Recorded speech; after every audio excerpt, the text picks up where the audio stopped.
Bernie Kim is pretty good at making people laugh. He loves to inject comedy into his work. He works all over sports media and currently is coordinating producer for Fox Sports, has been at Fox for over 10 years. He is on Twitter at BernieK_. Used to be a researcher for the Best Damn Sports Show, period, has had an eclectic career.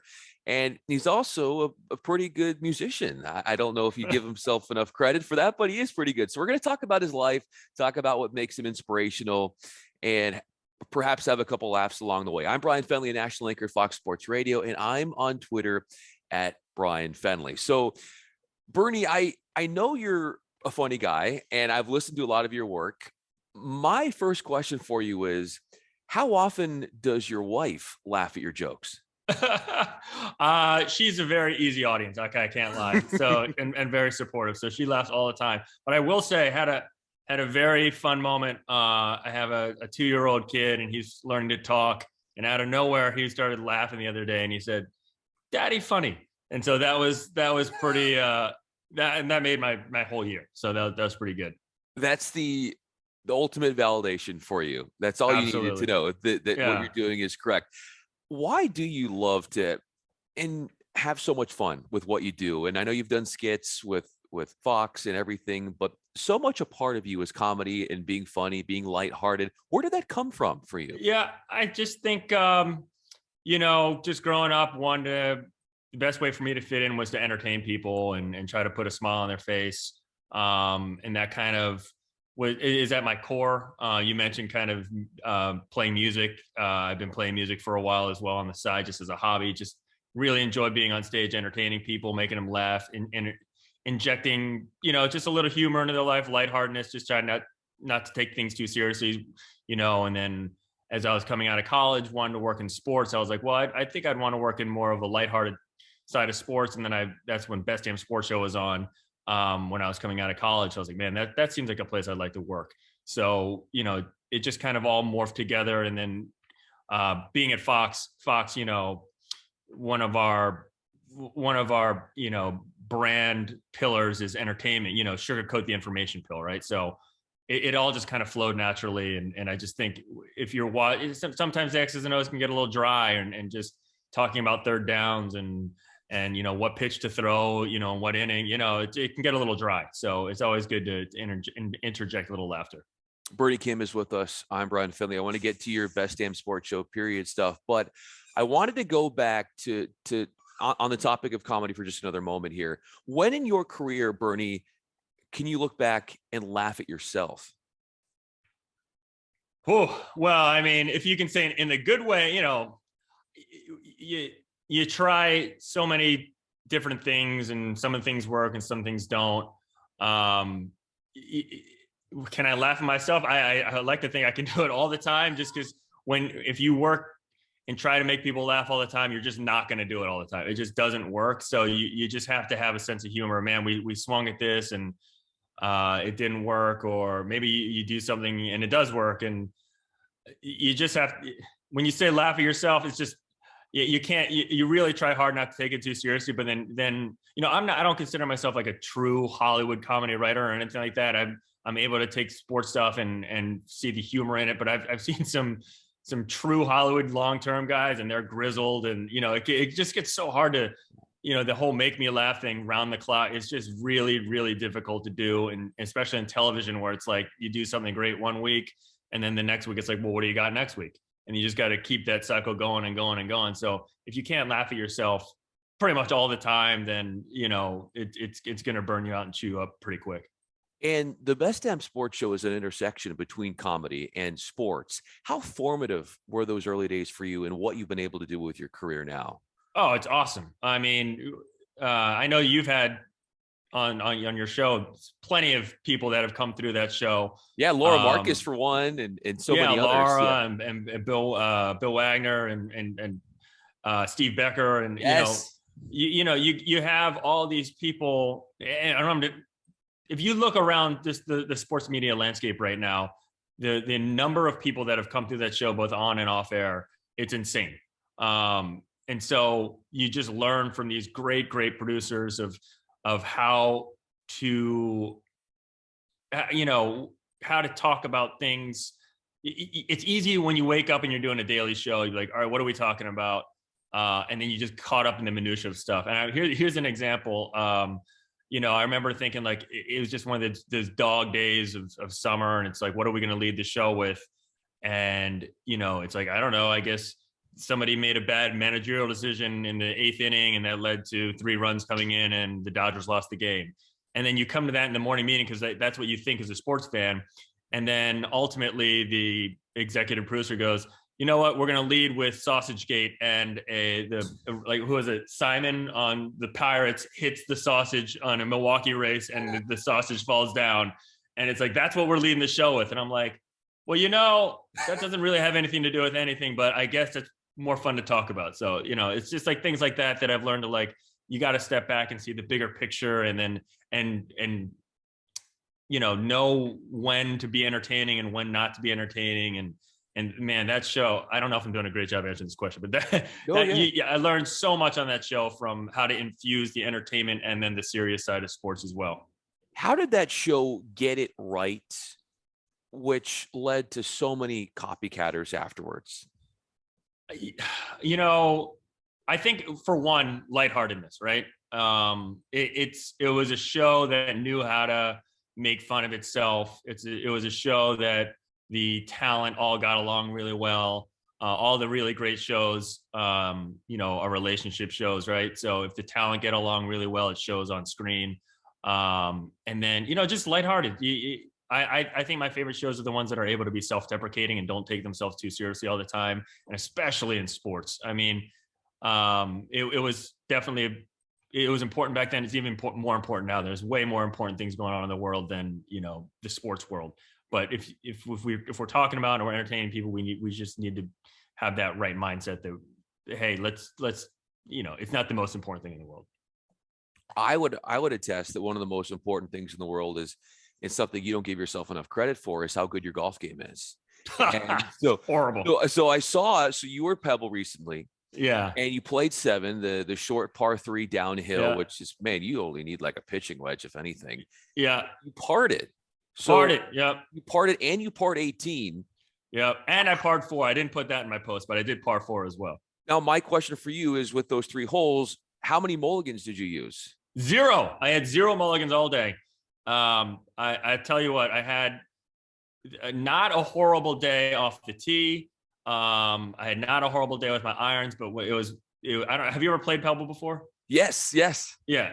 So when I got up to the bunker, like I found myself in some bunkers a few times, more than I like to admit, and I lost 10 strokes to getting out of the bunkers the whole day. So what should have been for me a very respectable 98 ended up being a 108, but with 3 pars.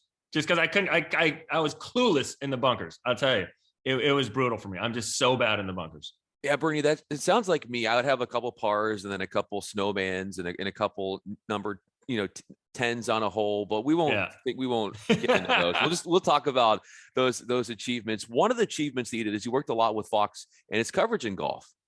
Yeah. What do you miss most about those days?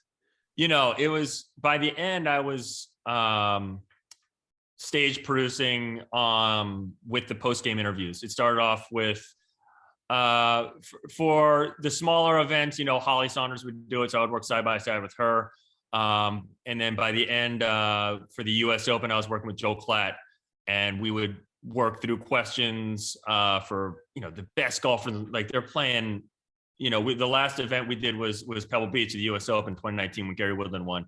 And we're sitting there in this iconic, venue, and, Rory McIlroy's coming by and Brooks Koepka's coming by, and he told us he's never drank coffee before in his life, which was like, what? And then Tiger Woods came by. It's incredible to see the best of the best come in off what is my favorite. It's not just because I worked it for 5 or 4 or however many years.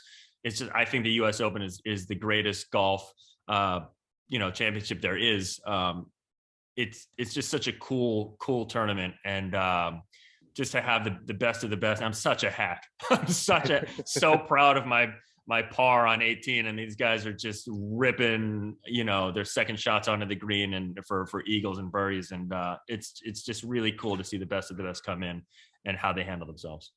the best of the best in golf, which you've covered, the best of the best in dog shows, I believe you've covered as well. And Yeah. when you have the title of producer at the Westminster Kennel Club Dog Show, what does that entail? What, did I just hear your dog? That is my dog, and she's here. Let me show you. She's like, let me out. She's right there, and she's like, let me outside the porch right now.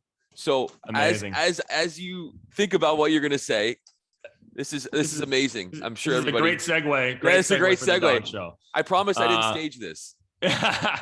I'm sorry. What was the question again? I'm sorry about that. So the producer in you, when it comes to being a part of Fox's coverage of the Westminster Kennel Club, what does that look like? And how is that different than being a producer of any other sporting event? You know, it's different in that a lot of people don't know how the dog show works. You know, people know how football works. People know how baseball works, golf. People don't know how, most of the time, how the dog show works. It's a bunch of, all the breeds get judged, and then the best of that one breed goes into group judging, because in the Westminster Kennel Club, there's 7 different groups of dogs, sporting, non-sporting, and so on and so forth. And then it's just kind of like a tournament. And then as you win your breed, then you win your group, and then the best of those groups go in for best of show. So it's just kind of a learning process, making sure that every year people understand that.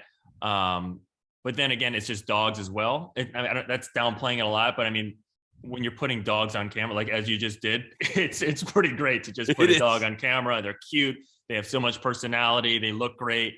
And then when it comes to the Fox side, for example, I produced the pregame show last year for the Westminster Dog Show. This year I'll be producing that as well. And I'm also very involved in the main show broadcast as well. But for pre-show, you know, what I've been trying to do the last couple of years is treat it as we do football the Fox way, with arrival shots. And, you know, if you watch the pregame, like a Work Thursday pregame last night, they're talking about, Dalvin Cook returning. And so, you know, you got to show B-roll of Dalvin Cook on the field getting ready. Same thing, you know, as we talk about different breeds of dogs, you got to kind of get a feel of what's going on. This year's going to be at Madison Square Garden again. And so it's a madhouse scene. So you got to capture that feel. And we try to do it the Fox way, as if they're getting ready for any of the crown jewel events that we have throughout the year. As someone that works in, I'm sure you do, when it comes to not just the dog show itself, but then afterwards, the reaction, you said that the pregame or pre-show part as well, and someone that you've worked post-round coverage of US Open, making sure those interviews are going well. What do you do as far as interviewing the winners, and how hard that might be considering that they're dogs? Yeah, that's a great question. You know, we have great people, reporters that handle that well. In the past, you know, we've had Jamie Little, Sarah Walsh, Karen Bryan. There's just very experienced reporters that know how to do it. But really, it's for that. Yes, obviously the dogs can't talk, but the handlers themselves are very, they're used to this, and it's just capturing the scene. You're at the most prestigious dog show in the world. Every year, except for last year, it's been at Madison Square Garden. So it's more of just kind of capturing the scene, feeling the moment, and, you know, what is that handler feeling in the moment with the dog, like the energy of the crowd. And, you know, for some of these handlers have been going at it such a long time, and everyone knows kind of within the dog show world, their backstories or where the dog came from, the lineage of the dog. So there's more of that history as well to kind of touch on as it comes up. Bernie Kim is with us. I'm Bryan Fenley. I always thought that after the Kentucky Derby that the horse just was unavailable for comment, but I guess I'm mistaken there. So when you think of your best in-show moment at Fox, what is that? Oh, that's a great segue, by the way. I've had so many that I've just really enjoyed. Wow. Let's see. I guess, you know, two Super Bowls ago, when the last time Fox had it was in Miami. Super Bowl years are always a beast. Always, you know, we have 4-hour shows, pregame shows plus the game. So that one was particularly satisfying. Cut several pieces for the pregame show, including It was when Gronk had retired. He was working for Fox, and the show being in Miami, we decided to do a Golden Girls spoof. It was called the Golden Gronks, and we had like James Harrison and Vernon Davis involved, and they just kind of redid the title sequence, and that was just a blast to do. So Super Bowl, a Super Bowl day, getting to putting on a piece like that, like I said, so goofy, but just so much fun with these huge stars. So that was great. And then later that day, I was sideline producing for Erin Andrews on the field. So that was a pretty cool experience as well. And she was, awesome to work with. Let's go to that experience with Erin and knowing what a professional she is and how good she is at her job. How did you manage that back and forth with her during the festivities, in game, and everything around it? My mentality is anytime I'm producing, especially a talent kind of one-on-one like that, is just make sure that talent is comfortable. Make sure that they're equipped with whatever they need. Don't get in their way. Don't overdo anything. For example, Erin, she does it week in. She's been doing it for, over a decade. She could do that job without me, totally. When it comes to the Super Bowl, it's kind of like all hands on deck. It's our biggest show of the year. Obviously, it's the biggest show on television every year. So we kind of just, add resources where we can. So I know for me is she's been working multiple Super Bowls. She's worked multiple, NFL games, been on more sidelines than I'll ever be on. So just stay out of her way. When she if she wants to bounce ideas off, be there with responses, but the big thing is if you don't have anything to say that's going to add to it, just don't do it. Don't get in the way. Like you're just going to frustrate your talent. And the worst thing you can do on show day is frustrate your talent. You need to have them in the most comfortable space possible because they're going on their biggest show. So. Bernie, during the course of your career, you've been on the sideline a couple times, and then you fought back and got back into the business. What was it like for you and what did you do to get yourself back in the game when obviously this business at times can be challenging, but you had the skills and you had the work ethic to get back into it? Yeah, I'll tell you what, the funny thing about that, I think I've been unemployed twice in my career. So I'll try to keep this short, but I was at Best Damn Sports Show. I left for another gig, a short-lived show called ESPN Hollywood. And then when ESPN Hollywood got canceled, I took some time off. I just took 2 weeks. I went home to Maryland. And then when I came back, I was like, all right, it's time to find a job. This is so atypical, but I had taken a shower. And when I came out of the shower, there was a voicemail that said from one of my old bosses at Best Damn Sports. I was like, hey, you want to come back? And I was like, yeah. Oh. So it's not like I ever wanted to leave there to begin with. It was just an opportunity I couldn't turn down. So I was like, yeah, sure. Of course I'll come back. I love that show. And then when Best Damn ended, I was kind of looking for work for a few months. I remember I don't think it was ever getting, as someone who is, wants to work hard and wants to contribute and wants to create, it gets, as the weeks kind of grow on, it gets a little scary. Looking back, it wasn't scary at all, but, in the moment, it gets a little scary. I remember talking to Jaime Maggio, someone and we were both kind of on the shelf for a little bit. And then obviously she goes and then takes a job in Philadelphia as a 76ers reporter. And now her career is absolutely taken off. But then, just opportunities come up. I started freelancing for one company, and then a friend of mine called me to work at the show Big Brother. And then after that show ended that season, I went back to Fox, and then I've just been back at Fox ever since. So did you cross paths with Jaime? Was that at CBS? Because I remember she was telling me the story. Yeah. Oh no, that was at Best Damn. She had. That's right. She was at Best Damn before. Yeah. She was at Best Damn behind the scenes. So, we had become friends there, but she had always had aspirations to be on air. And then she, like I said, she just had a little lull there, and then she just kept grinding. She's a hard worker as well. And then, everything started happening for her. But I just remember talking to her, just being like, man, this kind of sucks. But, it in this business, it's going to happen to everybody. So you just got to be a little patient and just believe in yourself, bet on yourself a little.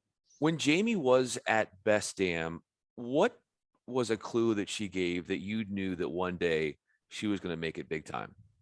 Well, I think that she was always hustling. She was always, not that she didn't do her job that she had to do, but she used every resource in her off time to cultivate her on-air career. And that's just what the best do is, I've noticed from you, you're working overnights and then you wake up to do a show. And, that's just what the best have to do is they grind and they use every opportunity, and sleep is for later. It's just, you just have to grind if you want to get there. Your work ethic, where did it come from? It's just, I guess I just wanted, I grew up in Maryland and which is a great place to grow up outside of Baltimore. I loved my hometown. It's just, I always felt like I wanted more. And so and then when I went to Syracuse for college, that ended up being so competitive. And so that just kind of builds a fire in you where you just, it's not like you don't want your fellow students to do well. It's just, you just see, when you see other people doing well, it just pushes you to do well. So that's kind of where that fire, that work ethic comes from, is just like, you just got to keep doing more because everyone else is grinding and working just as hard, and there's nothing's guaranteed. So you just got to keep pushing. Where did that fire and work ethic come when it comes to you playing music? And why is you playing guitar no laughing matter? Actually, I think it's a pretty big laughing matter. To be honest with you. No, it's just, I think I said it before. It's just, when it comes, music is something that I grew up with. I grew up playing piano, kind of hated it. And then I kind of morphed into, or evolved into, playing guitar. And then it just comes to what I said about entertaining. I just love to entertain people. My musical ability kind of topped out where I could never, ever be professional. But what I am good enough to do is get on stage and play a billion different pop songs and entertain and kind of play some songs that, that aren't the low hanging fruit of bar bands, and just get people engaged in a way they're like, oh, I haven't heard that song in a while, or that. It's just so fun to get up on stage and, when there's a moment where you get in a groove, for me, luckily, at least one or two times a night where you get in a groove, or like a 3-song groove where you just have the crowd where you want them. And they're all singing at the same time, dancing at the same time. It's an unparalleled feeling. Even though, look, I don't play it. I don't play at the Forum. I don't play at the Greek Theater or anywhere big. I play in small, tiny pubs around LA, and that's like once a year. And since the pandemic, 0 times a year, but it's even to get 60, 70, 80, 100 people engaged. It's a pretty cool feeling. Bernie Kim, working with a chorus of really talented people at Fox, and you, when you do take center stage, you always deliver. And I think looking at your career at Fox and beyond, there's a lot of mic drop moments for you. Appreciate that. Kim, yes, of course. Bernie Kim is with me. You can follow him on Twitter at BernieK_. I'm Bryan Fenley on Twitter at Bryan Fenley. Bernie, this was a lot of fun, man. Hope I didn't take thanks, man. From your 2-year-old, and I look forward to your reports back on more evidence from your 2-year-old that you indeed are funny, contrary to what your wife says. Oh, thanks a lot, man. I really appreciate you thinking of me, man.